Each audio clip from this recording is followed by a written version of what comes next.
जय हिंद। देखिए अभी ये जो पटना में चल रहा है खान सर और रोशन आनंद सर के बीच में, ये सही नहीं है कहीं तक। क्यों? क्योंकि जो नीट पेपर लीक का मुद्दा चल रहा था, जिसमें खान सर बेसिकली काफ़ी बढ़ चढ़कर हिस्सा ले रहे थे और नीट पेपर का मुद्दा उठा रहे थे, इन दोनों लोगों की लड़ाई में, रोशन आनंद सर की और खान सर की लड़ाई में, नीट पेपर लीक का मुद्दा पूरी तरीके से दब गया है। अब बेसिकली हुआ क्या इसमें कि 2 जून को पटना के जो मुसल्लमपुर हाट का एरिया है, जहाँ पे खान ग्लोबल स्टडी जिसके डायरेक्टर खान सर हैं और ज्ञान बिंदु एकेडमी जिसके डायरेक्टर रोशन आनंद सर हैं, इन दोनों लोगों के बीच में कुछ कहासुनी हो गई। विवाद की जड़ ये थी कि बिहार में 19,000 सिपाही की वैकेंसी आई थी। ठीक है, 19,000 सिपाही वैकेंसी का जब फाइनल रिजल्ट आता है तो खान सर की कोचिंग से दावा किया गया कि उनकी कोचिंग से 12,000 लड़कों का सिलेक्शन होता है, जबकि ज्ञान बिंदु एकेडमी के डायरेक्टर जो है रोशन आनंद सर, उनकी कोचिंग से दावा किया था कि 10,000 लड़कों का सिलेक्शन हुआ है। तो 2 जून को मुसल्लमपुर हाट पटना में जो खान ग्लोबल स्टडी है, वहाँ पे एक सम्मान समारोह रखा गया था जो लड़के सिपाही भर्ती में सेलेक्ट हुए थे। तो शाम के समय क्या होता है, कुछ लोग आते हैं, अज्ञात लोग आते हैं और खान सर का जो मतलब वो रहता है, दरबार गेट खोलने वाला रहता है, चंचल नाम रहता है उसका, उसके ऊपर क्या करते हैं, हमला कर देते हैं। उसको बहुत बुरी तरीके से मारते हैं, उसका सर फट जाता है। तो बाद में जब खान सर के बॉडीगार्ड को पता चलता है तो वो लोग आत्मरक्षा में क्या करते हैं, फायरिंग करते हैं।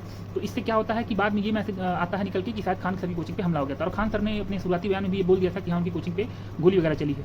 और जब इसमें खान सर की तहरीर पे खान सर ने जब तहरीर दिया था, तो उसमें रोशन आनंद सर और 3-4 अन्य लोग और 10 अज्ञात लोगों के खिलाफ तहरीर दिया था। तो उसमें रोशन आनंद सर को आनंद फानंद में पुलिस ने गिरफ्तार करके जुडिशियल कस्टडी में बीहू जेल में भेज दिया था। बाद में जब पुलिस ने सीसीटीवी कैमरे की जांच की तो उसमें ये पता चला कि जो खान सर के जो दोनों बॉडीगार्ड थे वो आत्मरक्षा में गोली चलाए थे, और लेकिन उस समय तक रोशन आनंद सर को गिरफ्तार करके जेल में भेजा जा चुका था। तो आज क्या हुआ है पटना में, आज पटना में बहुत बड़ी मात्रा में बच्चे प्रोटेस्ट किए हैं कि रोशन आनंद सर को रिहा करना चाहिए। और जाहिर सी बात ये गलत भी है कि किसी टीचर को ऐसे पकड़ के बिना किसी आरोप के कि उन्होंने गोली चलवाई है नहीं चलवाई है, पता नहीं हमलावर किसके थे, उनको जेल में भेज दिया गया था।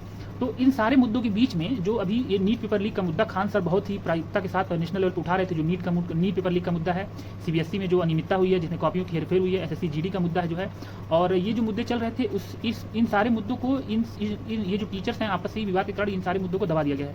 उसके पीछे रीजन ये है कि पूरा जो खेमा है टीचर्स का, वो पूरा 2 भागों में बट गया है कि ऐसा नहीं होना चाहिए था और दोनों लोग को आपस में लड़ना नहीं चाहिए था। और अगर देखा भी जाए तो पहले कहीं ना कहीं खान सर और रोशन आनंद सर दोनों लोग एक ही छत के नीचे एक ही कोचिंग में पढ़ाते थे, और 2021 से ये दोनों लोग अपना अलग अलग पढ़ाने लगे हैं। तो इसमें बेसिकली ये हुआ है कि दोनों जो टीचर्स आपस में लड़ रहे हैं, इससे सबसे ज़्यादा फायदा उन लोग को हुआ है जो नीट पेपर लीक का मुद्दा पूरी तरीके से दबाना चाहते थे। और सरकार जहाँ कहीं बैकफुट में थी कि हाँ, उसको दबाव में थी कि नीट पेपर लीक का मुद्दा पूरे देश में चल रहा है, पूरे देश में उससे मांग चल रही है कि ऐसा क्यों हो गया, कैसे हो गया, उससे क्या हो सकता है, ये मुद्दा दब जाएगा। तो मेरा मत मानना यही है कि खान सर को भी इसमें आपस में बात करना चाहिए और ये देखना चाहिए कि जो रोशन आनंद सर हैं उनकी गिरफ्तारी को मतलब कहना चाहिए कि उनको रिहा कर दिया जल्दी से जल्दी, और दोनों लोग को आपस में बैठ के बात करके इस मुद्दे को जल्दी से जल्दी सॉल्व कर लेना चाहिए। और जो मेन मुद्दा है नीट पेपर लीक, सीबीएसई में अनियमितता, पेपर जो समय पे नहीं होता है, जो रिजल्ट समय पे नहीं आ रहा है, उसके बारे में सभी लोग को मिलकर बात करनी चाहिए।